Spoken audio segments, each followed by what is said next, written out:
आप बेफिक्र रहिए। मैं हूँ ना भी। बीच में नहीं बैठ पाएंगे भाई, हम बीच में नहीं बैठ पाएंगे, कुछ भी हो सकता है।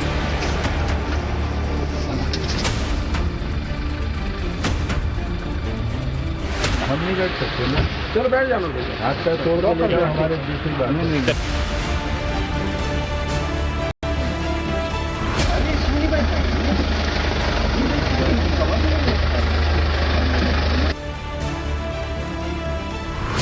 हमारा इनकाउंटर भी हो सकता है।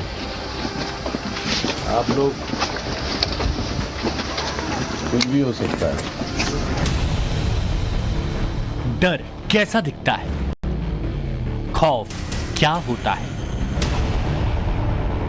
भय का अगर कोई चेहरा होता तो वो क्या होता। अगर ये देखना है तो इस चेहरे को देखिए, वो डर इस चेहरे में देखिए।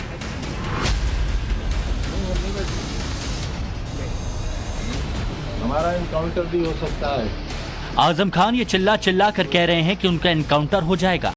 पुलिस गाड़ी में बैठने को कह रही है पर वो बैठने को तैयार नहीं है। पुलिस की जीप देखकर आजम के हाथ पांव फूल गए। अतीक अहमद, विकास दुबे और न जाने जाने किस किस के चेहरे आजम की आंखों के आगे घूमने लगे।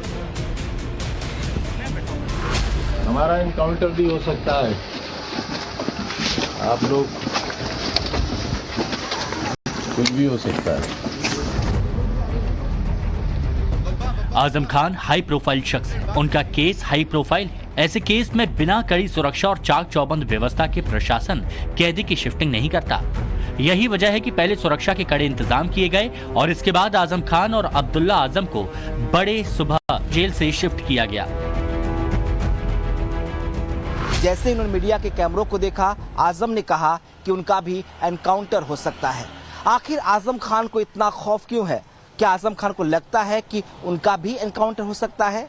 दरअसल सियासी जानकार बताते हैं कि ये आजम खान का खौफ कम, उनका विक्टिम कार्ड ज्यादा है। आजम खान एक मजे हुए राजनेता है, उन्हें पता है कि कब क्या बोलना है। अपने जान को खतरा बताकर, एनकाउंटर का डर दिखाकर आजम खान अपने लोगों को ये बताना चाहते हैं कि सरकार उन्हें जानबूझकर कितना परेशान कर रही है। यूपी के 3 जिलों की 3 अलग अलग जेल और इसमें बंद है आजम खान और उनका परिवार।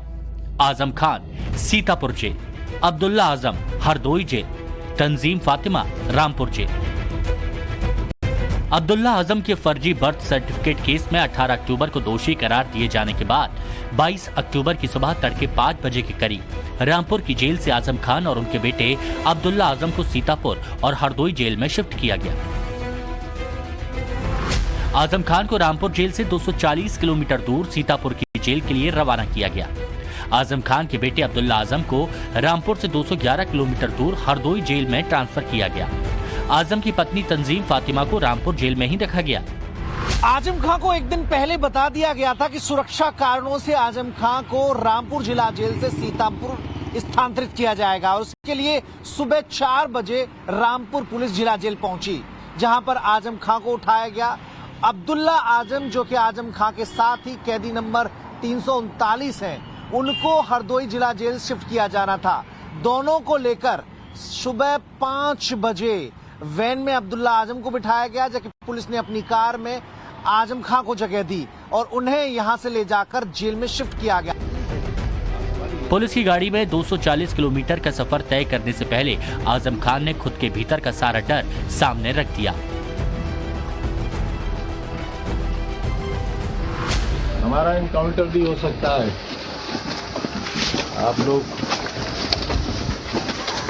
कुछ भी हो सकता है।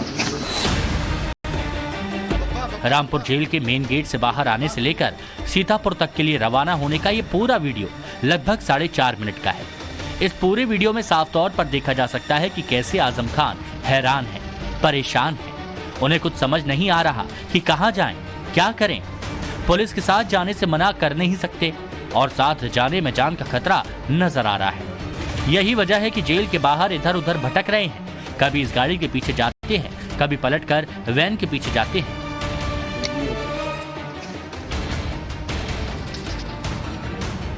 यही हाल अब्दुल्ला आजम का भी है।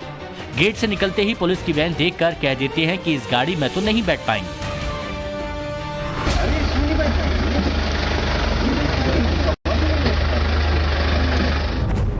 कानून से अगर इतना डर लग रहा है तो ये डर अच्छा है।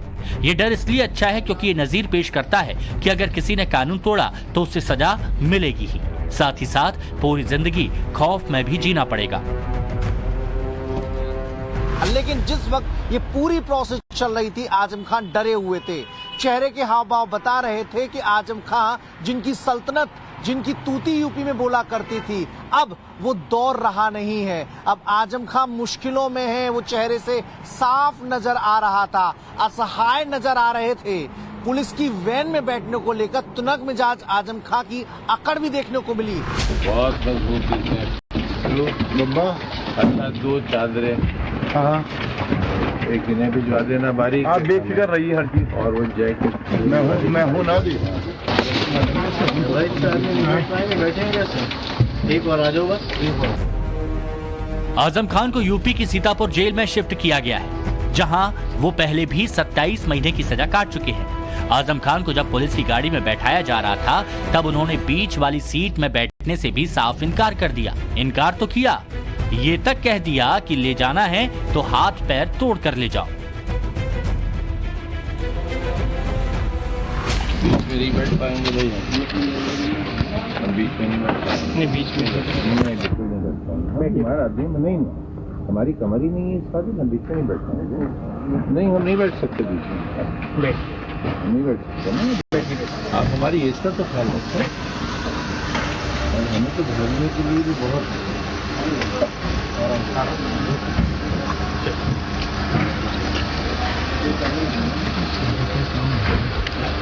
हो जाइए, थोड़ा सा उधर हो जाइए, हम उसको हिदायत करेंगे। हम नहीं हिदायत करेंगे, हम नहीं बैठ सकते ना। चलो बैठ जाओ, हाथ पैर तोड़ कर ले जाओ, हमारे दूसरी बात। 240 किलोमीटर का ये सफर शायद आजम खान के 75 साल के जीवन का सबसे लंबा सफर रहा होगा। सुबह 9 बजे के करीब आजम खान सीतापुर जेल पहुंच गए। सीतापुर जेल पहुंचने के बाद सीधा उन्हें गेट से अंदर ले जाया गया। इस दौरान आजम ने मीडिया से कोई बातचीत नहीं की। वहीं सुबह 8:20 पर अब्दुल्ला आजम हरदोई जेल पहुंचे, जहां कागजी कार्रवाई के बाद अब्दुल्ला आजम को सेल के अंदर ले जाया गया। पर आजम खान को एनकाउंटर का डर क्यों सता रहा है, ये आपको बताएंगे, लेकिन उससे पहले जानिए कि आजम किस मामले में जेल की सजा काट रहे हैं। बीते 18 अक्टूबर को आजम खान, उनके बेटे अब्दुल्ला आजम और आजम खान की पत्नी तंजीम फातिमा को फर्जी बर्थ सर्टिफिकेट मामले में रामपुर की एमपी एमएलए कोर्ट ने 50-50 हजार जुर्माने के साथ 7 साल की जेल की सजा सुनाई थी। आजम खान के बेटे अब्दुल्ला आजम पर आरोप है कि उनके पास 2 जन्म प्रमाण पत्र हैं, जिनमें से एक जन्म प्रमाण पत्र जनवरी 2015 में लखनऊ नगर पालिका में बनवाया गया और दूसरा रामपुर का है, जो 28 जून 2012 को रामपुर नगर पालिका से बनाया गया। उन पर बर्थ सर्टिफिकेट का समय भी अपनी सुविधा के अनुसार इस्तेमाल किए जाने का आरोप है। इसी मामले में अब्दुल्ला आजम के साथ उनके पिता आजम खान और मां तंजीम फातिमा को भी सजा मिली। 14 दिनों तक रामपुर की जेल में रहने के बाद अब परिवार को अलग अलग जेलों में भेज दिया गया। सूत्रों की माने तो आजम खान को सीतापुर की जेल में अकेले रखा गया है। आजम को तन्हाई बैरक में रखा गया है।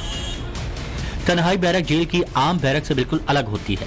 जहां आम बैरक में कई कैदी एक साथ रहते हैं, वहीं तन्हाई बैरक में कैदी को अकेले रखा जाता है, जिसे हाई सिक्योरिटी बैरक कहा जाता है।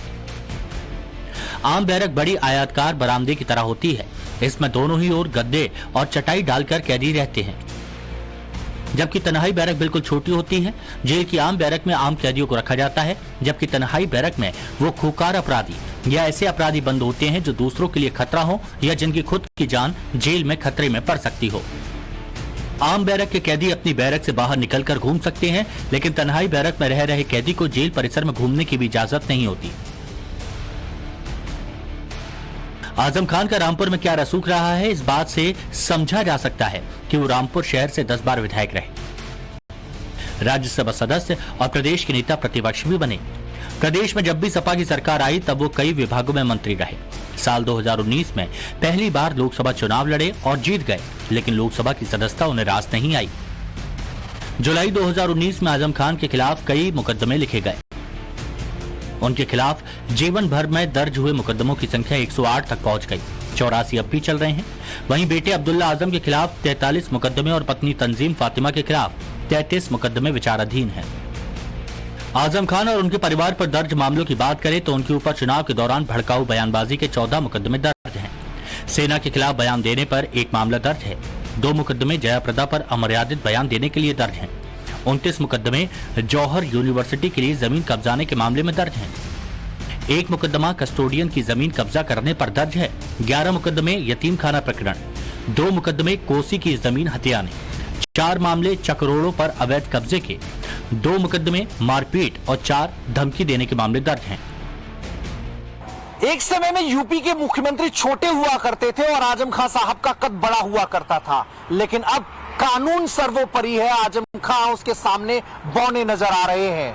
आजम खान ने जौहर विश्वविद्यालय की स्थापना के लिए जमीनों पर कब्जे किए, सरकारी संसाधनों का दुरुपयोग किया, अपने पद का गलत फायदा उठाया। नतीजा यह हुआ कि जांच के झंझावत में आजम खान फंसते चले गए।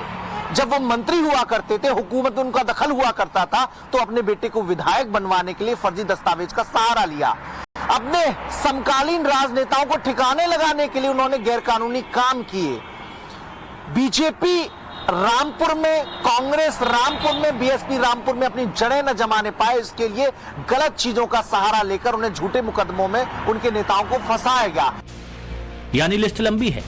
आजम और उनके परिवार के खिलाफ हेट स्पीच से लेकर भैंस बकरी चुराने तक के आरोप है। इसी साल जुलाई महीने में हेट स्पीच मामले में रामपुर की कोर्ट ने आजम खान को 2 साल की सजा भी सुनाई और अब 7 साल की सजा ने आजम और उनके परिवार को बड़ी मुसीबत में डाल दिया है।